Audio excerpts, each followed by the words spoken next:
ભારતીય કિસાન સંઘના પ્રમુખ વિનુભાઈ રાદડિયા આજે જે અમારે વડિયા તાલુકામાં જે અતિવૃષ્ટિ થઈ છે જન્માષ્ટમીના દિવસે એને 16 ઓગસ્ટે જે એની અંદર આપણે જોઈ શકો છો કે અરજણ સુખની અંદર જે પણ ઘણી નુકસાની થઈ છે, આજુબાજુના ટોટલી ગામડામાં નુકસાનીઓ થયું છે. આ તમે કપાસ જોઈ શકો છો કે કપાની પોઝિશન આખું આગળ તમે જોઈ શકો છો કે આગળ જો સરસ કપા દેખાય છે અને આ લગભગ સમજી લેજો કે ઘણો ખરો કપાસ અંદર પાણીએ જો આ બધું આપી અને દાટી દીધો છે. તો આજ ખેડૂતની પોઝિશન એટલી ખરાબ થઈ ગઈ છે.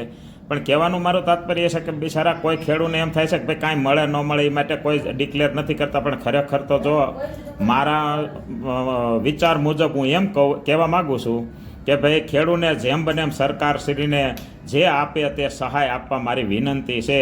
આજે અરજણ સુખ ગામની અંદર પણ ઘણું ખરું નુકસાન થઈ રહ્યું છે. તો હું નમ્ર વિનંતી સરકારશ્રીને કરું છું કે ભાઈ ખેડૂતને તમે ઇમરજન્સી તાત્કાલિક ખરાઈ કરીને અને તમે એને જેમ બને એમ જેટલું એને મળે એટલું એને વળતર ચૂકવવા હું આજ રોજ વિનુભાઈ રાદડિયા કિસાન સંઘના પ્રમુખ વતીથી હું આજે નમ્ર વિનંતી કરું છું.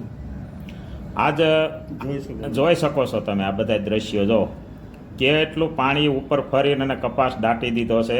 આ અરજણ સુખની પોઝિશન છે.